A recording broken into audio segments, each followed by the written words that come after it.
This video is for educational purposes only and not intended as medical advice or graphic entertainment. Have you ever had that voice in your head that tells you you're not good enough? You know the one. It shows up right before you're about to try something new. When you look in the mirror, or when you're lying in bed, replaying every awkward moment from the day.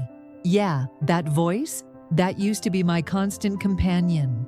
For the longest time, I was the biggest obstacle in my own life. It wasn't my circumstances. It wasn't my past. It wasn't even the people around me. It was me. It was the way I spoke to myself, the way I doubted myself, the way I sabotaged my own progress because I didn't believe I was worthy of more. And if you're anything like me, you've probably been there too. So today, I want to share with you the exact mindset shift that helped me stop being my own worst enemy. This one mental reframe has changed everything. I stopped identifying with my self-doubt. I learned that my thoughts are not facts, and neither are yours. So if you're ready to free yourself from the prison of your own mind and finally start living with clarity, peace, and confidence, this video is for you. Section 1. The Invisible Prison. How we sabotage ourselves. Most people don't realize this. Your self-sabotage doesn't always look like destruction. Sometimes it looks like overthinking. Sometimes it looks like procrastination. Sometimes it even looks like perfectionism. You keep delaying your goals because they're not ready yet. You don't speak up because, what if I sound stupid? You push away opportunities because you feel like you don't deserve them. And the saddest part, you don't even know you're doing it.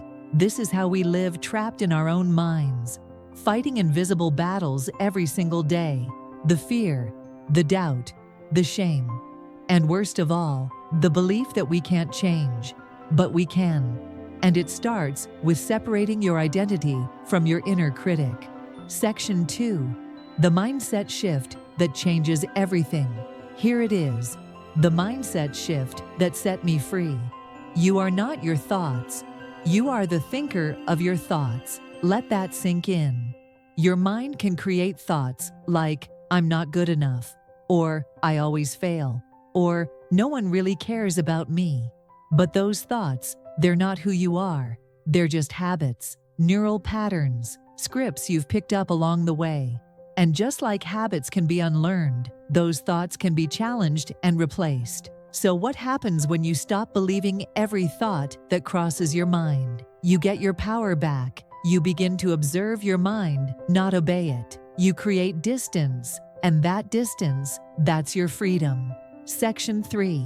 Where did this inner critic even come from? This is important. You weren't born with self-doubt. You didn't come into this world thinking you were unworthy or unlovable. You learned it.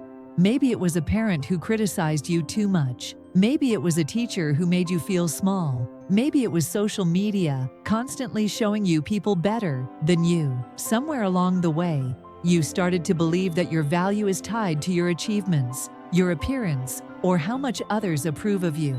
And that's the lie we have to unlearn. Because you are not your past. You are not your failures. You are not other people's opinions. You are a living, breathing human being, worthy of love, joy, and success just by being you. Section 4. 3 tools to silence your inner critic. Let's talk solutions. How do you stop being your own worst enemy? 1. Name the voice. Start calling out that inner critic. Give it a name if you want. Debbie Downer, Critical Carl, whatever works. The goal is to create separation. When that voice shows up, say, oh, it's just Carl again, telling me I'm not good enough. Noted. Moving on. Don't resist it. Don't argue. Just recognize and redirect. 2. Practice thought audits. Every time you feel anxious, write down what you're thinking. Then ask, is this 100% true? What's the evidence? Would I say this to my best friend? Most of the time, you'll realize these thoughts are just stories, and you get to rewrite them. 3. Talk to yourself like someone you love. We're often so kind to our friends, but brutal to ourselves. That needs to change. Every time you mess up, feel insecure, or fall short, imagine your younger self is listening. Would you tell her she's a failure? Or would you say, "It's okay, you're still learning. I love you anyway"? Speak to yourself with that same compassion. Section 5. Building a new mental blueprint. So many people try to change their lives without changing their mindset. But real transformation doesn't start with what you do. It starts with what you believe. Here's a simple exercise that changed my life. Write a list of the beliefs you want to adopt. Not the ones you currently have, but the ones your highest self would believe. For example, I believe I am enough. I believe my voice matters. I believe I am safe to be seen. I believe failure is feedback, not a definition. Read this list every morning. Say it out loud. Write it down until it becomes the new voice in your head. Because if you don't program your mind, the world will do it for you. And you already know what kind of messages the world sends. You're not pretty enough. You're not smart enough. You need to change. You don't need to change who you are. You just need to change what you believe. Section 6. Real confidence versus fake confidence. Let's clear something up. Real confidence is not loud. It's not flashy. It's not about being the center of attention. Real confidence is quiet. It's calm. It's knowing who you are, even when nobody's clapping. And that kind of confidence? It comes from doing hard things. It comes from keeping your promises to yourself. It comes from walking into a room and not needing to prove anything. Because you already believe in your own worth. You don't need to fake it till you make it. You need to face it till you become it. Section 7. When you finally get out of your own way, let me tell you what happens when you stop being your own worst enemy. You stop second-guessing everything. You start saying yes to opportunities. You speak up, show up, and stand up for yourself. You stop apologizing for existing.